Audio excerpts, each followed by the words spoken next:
Oui, c'est très curieux parce qu'il faut se méfier des trucs. Dire je, qu'est-ce que c'est? C'est une habitude. C'est uniquement de l'air volé. une fiction linguistique. Ça n'existe pas. Et il y a des auteurs, et il y a des penseurs, il y a des grands philosophes qui ont dit mais non, il y a une autre voie. Il y a un autre mode d'individuation. Voilà Ottokar. C'est un auteur que beaucoup d'entre vous connaissent et qui me touche particulièrement. Et pourquoi il me touche? C'est pas une personne. L'image du vent. C'est pas une personne. C'est absolument l'équivalent d'un vent. Parce qu'il prend à chaque fois la voix Otto, de son c'est sujet un vent qui passe. ou de son interlocuteur.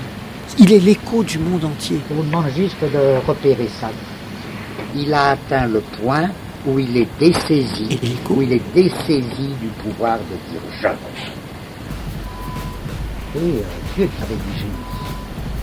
Atteindre au point où je suis dessaisi. du L'écho pouvoir comme de le dire vide je. plein. Je vous demande juste de repérer ça. Même ces personnages ne sont pas traités comme des personnes.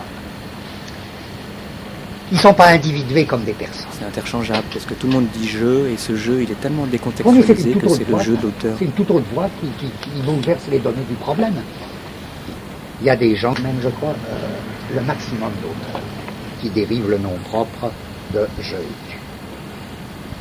Là, c'est une espèce de concentration interne, de centrage intérieur.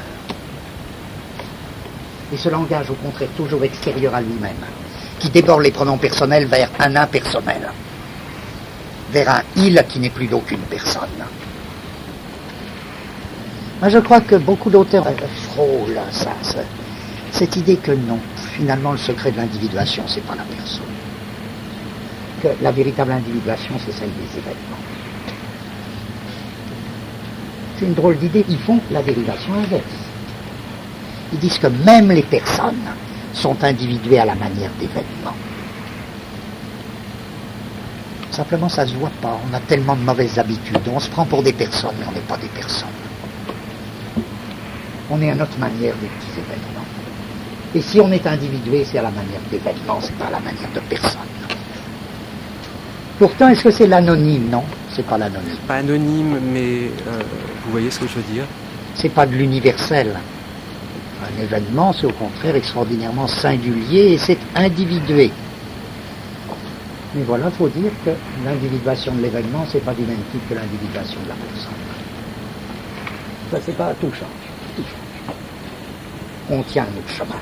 Le vide plein. En quoi il y a une morale? Il y a une morale partout dans la personnologie. Il y a toute une morale, mais il se trouve que c'est vraiment pas la même. C'est ni la même dignité, c'est pas la même sagesse, c'est pas la même dissipation, c'est pas la même non-sagesse, c'est pas tout change. Tout change.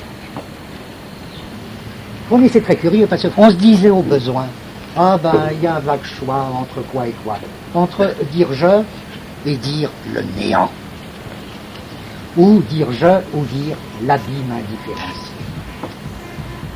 la forme du je ou le fond sans visage. Et il y a des auteurs, et il y a des penseurs qui ont fonctionné dans ces coordonnées-là. La forme de l'individu ou l'abîme indifférencié. Très vite, Ottokar se dit qu'il y a une autre voie. Il y a un autre mode d'individuation. Pour être un canal le plus fluide. Je peux toujours continuer à dire je, parce que c'est un indicateur commode, c'est un index. Soi et le monde. C'est un index linguistique, c'est bon, d'accord. Pas la question de dire je ou pas dire je. D'une certaine manière, on est tous comme Galilée, on dit tous le soleil se lève, alors qu'on sait très bien que c'est pas le soleil qui se lève, hein, et que c'est la Terre qui tourne. Bon, eh ben, faut arriver à dire je de la même manière. Presque sans ego. Sans ego, vous voyez ce que je veux dire?